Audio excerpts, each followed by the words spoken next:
What's going on? I'm going to give you guys a little bit of time to begin jumping on this live and double check that I am live as always, because one never knows. So let me see. Checking Facebook. Oh, yes, says I'm live. And do I see myself? Just hang tight. Yep, there I am. All right, let's give it a minute. And I'm live on X as well. Okay, great. So any of you watching right now, you're probably watching either on X, Facebook, or YouTube. And we'll give everybody just a few minutes to begin jumping on. This is the first time I have gone live with everybody since Tuesday's election, and I kind of wanted to just check in, touch base with everybody, and talk about a lot of stuff. There's a lot of things I want to cover today. I feel like it's a lazy, hazy Sunday here in New York City. It's raining, it's cold, it's gray, and perfect time to take a little time and go live with everybody. Hey, Christopher, welcome aboard. I see you on YouTube. And hello, B. I see you on Facebook. And why doesn't someone from X throw some comments in there so we also know how things are looking over there on X?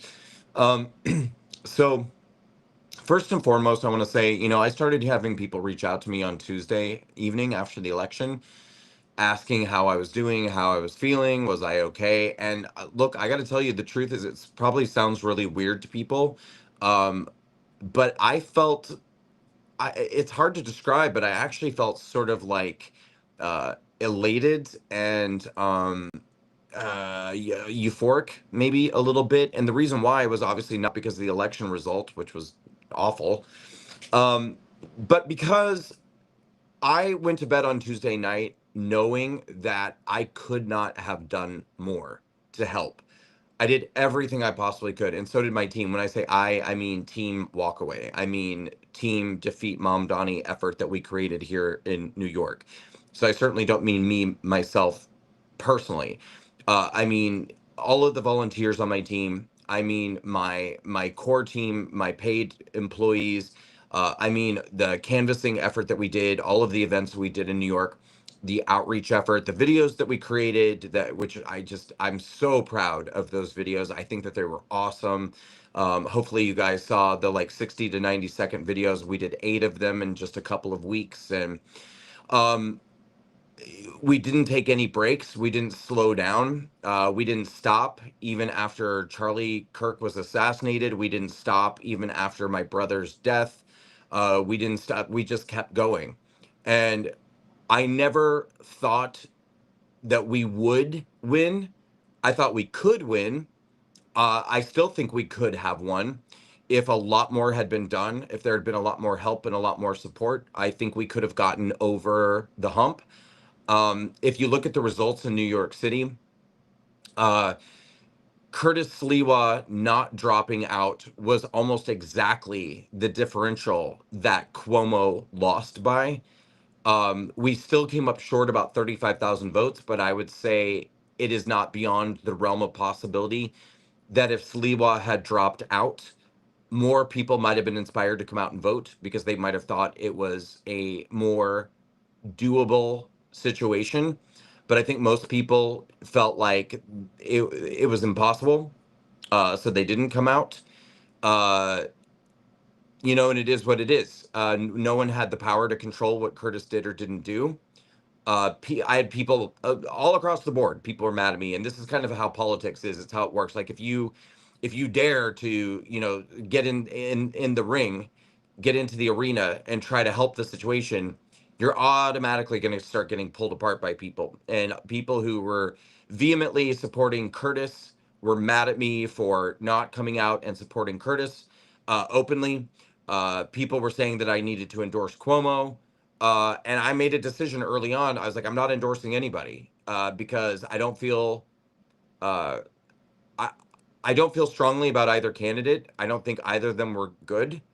Um, it was very clear to me what the problems were with everybody, and and by putting my public support behind one candidate, I actually think I would have done more harm than good, because I think that such a large swath of people would have stopped listening to me on what really to me was the greater effort, which was let's get out and educate Mom Donnie supporters about why they're making a bad and dangerous decision, and educate them about the truth about democratic socialism and the truth about Zoran Mamdani and why they need to make a different and better choice. And I think that we were very successful in that effort. And, was it ever realistic for us to overcome the at times projected 15-20% advantage that Mamdani had? Of course not. No way. But I know in my gut that we got through to some people. We changed some hearts and minds. I think that the differential by which he ended up winning was reduced because of the work that we did. But in the end, we just had too much to overcome. And Curtis not dropping out was the biggest thing to overcome, and we didn't overcome it, which is not surprising. I think if he did drop out, I think we could have done it. I really think we could have pushed that extra 35,000 people to come out and make a good and better decision. But there was just too much that we were up against. Um, but my eyes were very opened over the last 5-6 months with all the work we did and everything we did. And I actually wrote an op-ed that I'm hoping will be published. I'm going to submit it today, talking about all the things I saw behind the scenes with the complete dysfunction and disorganization of both the Cuomo campaign, the Sliwa campaign. I had a lot of volunteers working for me who were also volunteering for one of those two campaigns, and they were all telling us, "You guys are way more organized than either of the two Sliwa or Cuomo's campaigns. You guys actually have a plan, and you're much more organized."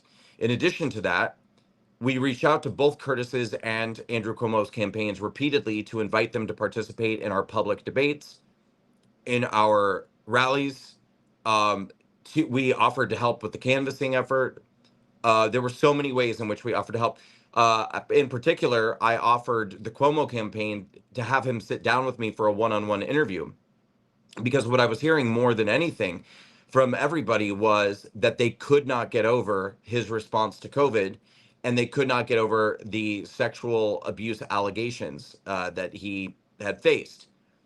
And so I said, this is not going to get better.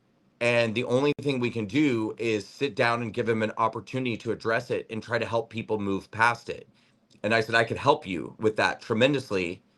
My audience is pretty centrist. They're pretty moderate and in the middle. I'm not a far right figure.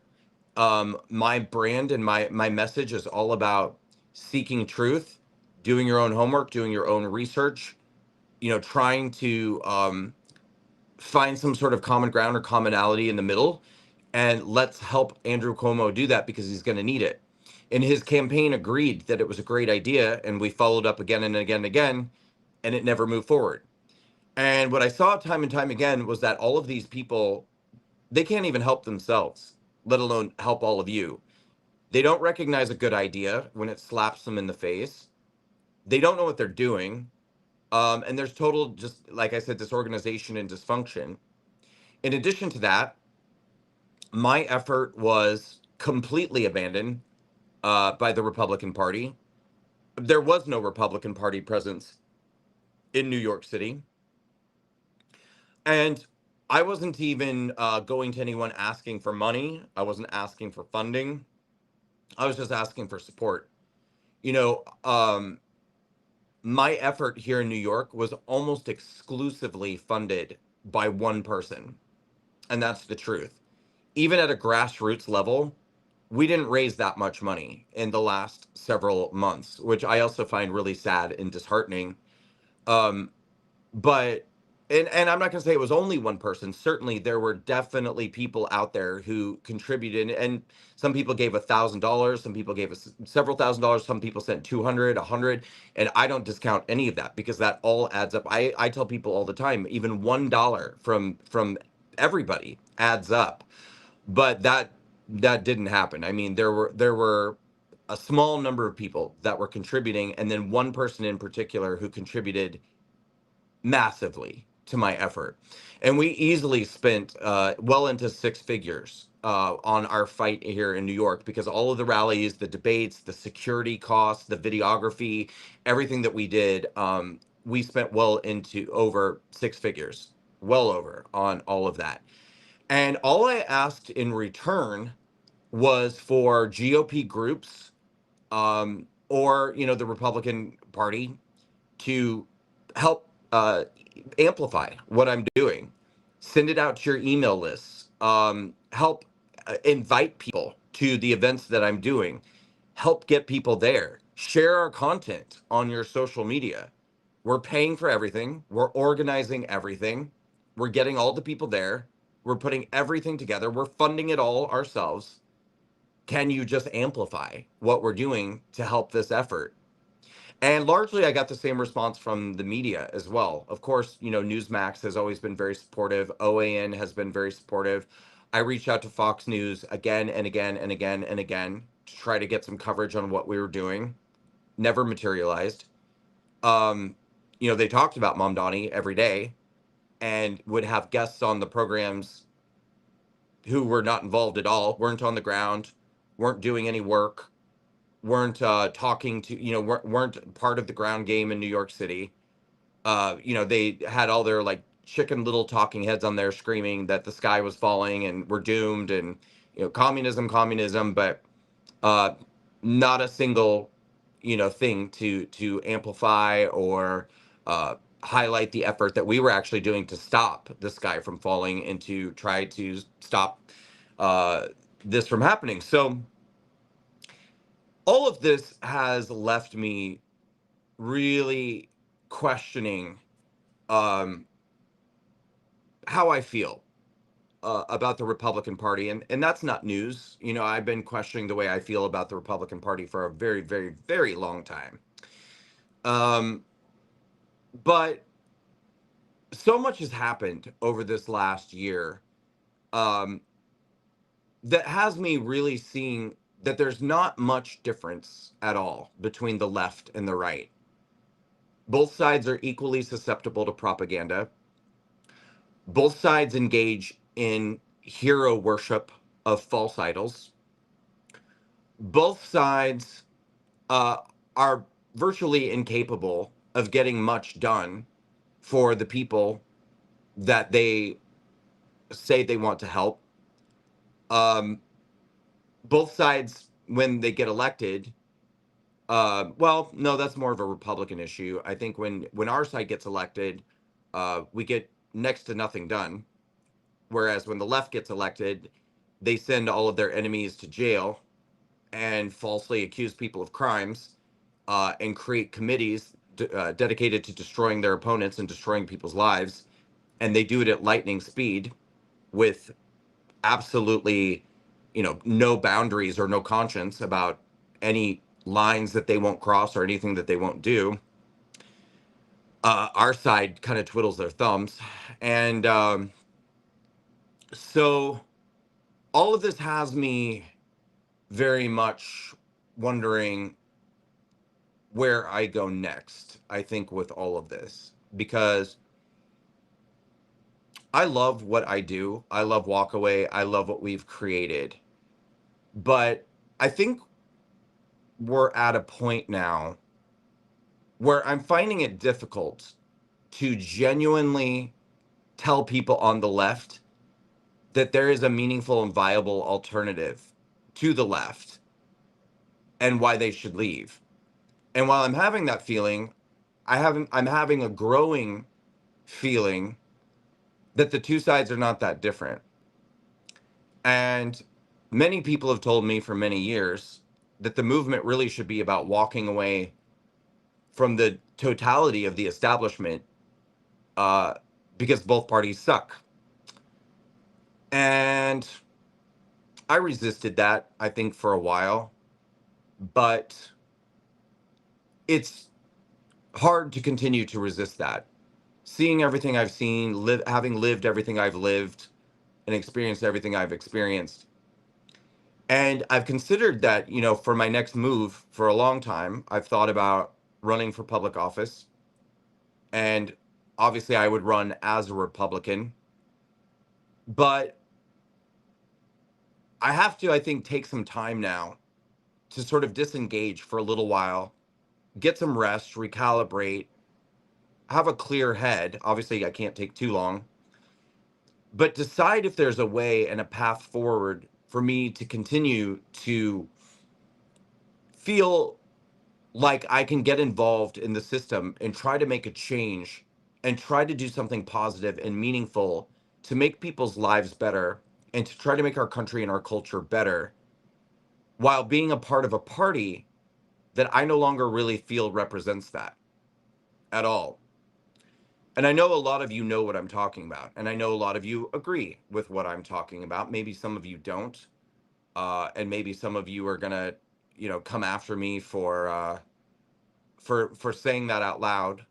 Um, I will say I've gotten very comfortable this year with being criticized by the right, because I've been very open and honest this year, not just about like the establishment, but about con artists, grifters, and liars on the right, activists. Um, and a lot of people got upset with me about it.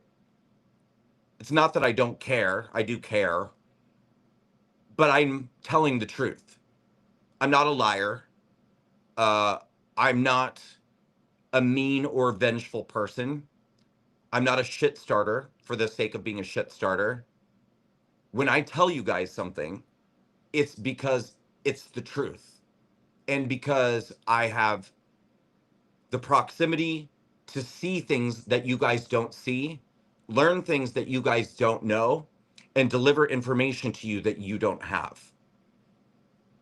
And in certain circumstances this year, and I'm not trying to be cagey, I just don't want to make this video about that. Although I want to be very clear, I'm not done talking about the topic of grifters and con artists, including specific people that I'm going to continue to call out because I'm telling the truth. Um, when I tell you guys these things, it is because there are clear and present dangers right in front of us in our own party, in our own movement. And hopefully, some of you have the gift of discernment to see now what I was trying to tell you several months ago. Um, and just like when I left the left and called out the Democratic Party and called out the left, I was attacked, still am, savagely by people on the left. And I found that I've been attacked pretty savagely and viciously by a lot of people on the right in exactly the same way. I mean, literally, like, I cannot tell the difference between the comments and the attitudes and the cancellation from people on the right as people on the left. Um, but my allegiance is not to any political party. My allegiance is not to any candidate. My allegiance is not to Donald Trump. My allegiance is not to the Republican Party. My allegiance is not to, my allegiance is only to the truth. Do I get it right every time? Certainly not. Um, but I usually don't say things until I'm absolutely sure. And I'm absolutely certain that what I'm about to tell people is exactly and completely true. And in fact, much of what I've said this year, I've gone on to realize was even more true than what I actually said. But again, I don't want to make this video just about that. We'll talk more about all that stuff in the future. All of this is to say that my eyes are very open now to the truth about both sides, about the Democratic Party, about the Republican Party, about liberals, and about conservatives, about hero worship on the left and hero worship on the right, and tribalism. I should have led with that. The tribalism of the left and the tribalism of the right. The hive mind of the left and the hive mind of the right. And so, what I need to do at this point is spend a little time over the next few weeks, again, getting some rest, recovering. I haven't had even a moment to process or grieve my brother's suicide. his death, the impact that had on my family. So I truly have not taken a rest since I started Walkaway, and that's the truth. I busted my ass for 2.5 years, which took us right through to the 2020 election. I worked tirelessly from the 2020 election through to January 6th. Right after January 6th, I got arrested and thrown in jail. The next year, 2 years, became about dealing with my criminal case, my civil case, and being deposed and subpoenaed by the January 6th committee. The next several years after that became about trying to undo all the damage that was done and overcome the banning, cancellation, destruction of my life and everything else, and get back out there, get back to work, and rebuild the walkaway movement. And this year has been about trying to kind of rehabilitate everything I did and then fighting Mom Donnie in New York City. And now finally, I'm going to take the time that I've needed to take for a very long time to process a lot of things in my life, get some rest and relaxation, and figure out what the correct path forward is for this movement, Walkaway, and for me as a player in this movement. Because as I see it right now, I really only have two options. One is to go all in, which means I run for office, and I run for office not even really necessarily as a member of the team, because I don't feel like I'm a member of the team. I'm certainly not treated as a member of the team, never have been, even before January 6th. I've never been treated as a valuable asset to the Republican Party. The RNC has never acknowledged anything that Walkaway's done or the contributions that we've made to changing the culture or the political landscape or expanding the big tent of their party, even though we are more responsible than any other organization for bringing more new voters, motivated, inspired voters to the Republican Party. Um, the work that we've done has not really been acknowledged or appreciated by the administration. And so if I decide to run for office, it's going to be as, somebody who is going to be essentially a disruptor, who is truly there to represent the voiceless, silent majority, as I always have for over 7 years. Um, and to go into this with the knowledge that for whatever reason, my own side of the aisle doesn't really seem to like or appreciate me or my efforts. And that's fine. It's okay. But I'm not blind to what the truth is and what this all means. The other alternative is to say the path forward for us, for the walkaway movement, for all of you and me together, is to take a step back from politics altogether and just focus exclusively on changing the culture, which means creating outstanding social media content, um, doing more uh, educational videos, debate style videos and events, things that will hit really well on, say, YouTube and social media, um, and continue to kind of grow the brand in a way that's not about necessarily directly influencing DC, but more about influencing day to day life and day to day culture, which has always been a key tenet of what we do. But I've put in an enormous amount of time and energy into doing conservative activism for 7.5 years. And I'm at a point now where I'm questioning where that is getting me. Because from the years 2018 through to 2020, I did see, you guys remember I always said it's time for the silent majority to become unsilent. People need to speak up, they need to get involved. And it was happening. Like, I know for a fact that Walkaway and I had a direct impact on encouraging more and more people not just to leave the left and become conservative, but for conservative people to begin participating, getting involved, running for office, volunteering, helping do events, helping do outreach, and speaking out on social media. But we've taken a giant leap backwards, giant leap, where it is not even close to the way that it used to be in terms of people showing up, getting involved, speaking out, participating, helping. And people aren't even really donating anymore, to be honest, like not at any really significant level. And when I look at that too, I've always been willing to put myself on the line. I've always been willing to sacrifice. I've always been willing to put myself in harm's way if necessary to stand up for what I believe in and participate and speak out. But when I look at the fact that one of the leading voices in our movement was just brutally murdered in front of everybody, and I'm still going out and putting myself in that space, doing open mic debates, doing campus events out in the open, going around New York City and doing these open air anti-Mamdani events.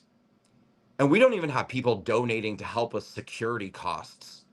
Like, we're not even helping to protect the people who go out and fight on behalf of all the people who aren't willing to go out and fight and speak up. I got to start looking at that. And I got to start asking myself some questions here, like, do we have our shit together or do we not? And if we don't, then I need to decide, you know, Brandon, are you going to continue to put yourself in incredibly dangerous situations? These are the same people who just ruined your life and threw you in jail and falsely accused you of things you didn't do, made you sign a false confession to a crime you didn't commit, deposed you, sued you. And you guys know I have been physically attacked numerous times. We have been chased. We have been hit, kicked, spit on, had our property destroyed. And if we can't get our own side to even amplify the events that we're doing, the content we're doing, or contribute to help with security costs, I gotta look at that and be like, okay, there's a message here I should be listening to. So I want to take some time because I'm very tired and it's not a good idea to make, permanent lasting decisions from a place of fatigue or frustration or exasperation. And so I'm not going to do that. But what I am going to do is spend the next several weeks contemplating all of these things and deciding, is my next move to go all in, balls to the wall, 100%, and just say, fuck it. And yes, I said, fuck it. And that I am going to just go nuclear and run for office as a nuclear candidate. I don't mean radical. I don't mean far right. In fact, I mean a nuclear centrist. I mean a nuclear moderate. I mean a nuclear citizen of the United States of America who is sick and tired of both political parties, equally sick and tired of both political parties. Am I going to do that? Or are we going to shift to a different direction and have meaningful, lasting, important impact while not trying to focus so much on the activism side of things? That's the question, I think, right now. So, that's where we are. And I made a few notes of things I didn't want to forget to mention or bring up. So let me see what we got here. Walk away. Okay, cover that, cover that, cover that, cover that. I think I covered everything. So anyway, I'm not going to disappear entirely. So when I say I'm going to take some downtime, I don't mean you guys aren't going to hear from me. In fact, you'll probably hear from me more than you've heard from me in the last 5 months, because I'm not going to be spending 18 hours a day working on a Mamdani opposition campaign and leading hundreds of volunteers and a staff team and writing, shooting, and producing videos and editing videos and doing rallies and debates and everything else that we were doing. But guys, look, I love you all. I know that many of you, many of you out there are feeling exactly the same way I'm feeling. It's exactly the same feeling as when I started Walkaway, when I left the left. A lot of you are, I guess, probably going to be all in on the current state of the political right. I'm not saying necessarily the Republican Party. I think most people are comfortable saying the Republican Party is failed us all tremendously. Um, but you're not right if you think that we're all on the same team, that we all have the same goals and the same wants for the same outcomes. There are a lot of political influencers who are liars, who are grifters, con artists, who are sweeping into areas doing absolutely jack shit nothing, and then going on social media and telling you that they're doing all this work and they're flipping all these things, and you guys are sending a lot of money to these people and getting fuck all for results from them. And be mad at me if you want. I don't care. Call me, call me whatever you want to. Call me jealous. Call me angry. Call me people said. That I'm traumatized by January. I'm only saying this because I'm traumatized by January 6th. Whatever. This is exactly the same shit that the left did to me when I left the left. When I left the left and I started speaking out about the corruption of liberals and the corruption of the Democratic Party, all of my friends, all of the people who supported me on the left said I had lost my mind, that I had had a nervous breakdown, that I had relapsed from my sobriety and that I was drinking and doing drugs, or that I was, having some sort of emotional problems or an emotional breakdown. So I've seen this before. I know what this is. And when you're telling the truth about a situation, and people aren't even asking questions. Just like when the left, no one on the left ever said to me, why did you change your mind? Why are you speaking out about these things? Help us understand. When I have people on the right who are not asking me, whoa, why are you saying this? Or what should we know? Or, I used to think this, like, help me see it more clearly. But instead, people are saying, oh, Brandon, you're just jealous. Oh, Brandon, you're just mentally, screwed up from January 6th. I'm like, these are all the same exact tactics that the left used on me to try to shut me down. These are tactics that people use to try to make you be quiet, to try to embarrass you and shame you so that you'll shut up. My battery is about to die, you guys, so I'm going to have to wrap this video up. Anyway, I think you get the picture. I'm going to say goodbye right now because my battery is about to die on my camera and this video is going to end. Love you guys very much. You'll be hearing from me a lot soon, but this is where things are. We have some big decisions to make. I want you guys to be involved in the decisions that I make, what I'm going to do going forward, what we collectively as the Walkaway movement are going to do together going forward, how we're going to change and impact the culture. Are we going all in? Are we going a different direction? Are we walking away from both parties at this point? We're going to figure this out together. It's you and me. We're going to make these decisions, but I love you guys. I'm going to wrap up. This video is about to end. Love you, love you, love you. Take care of yourselves, and we will talk very soon. Bye,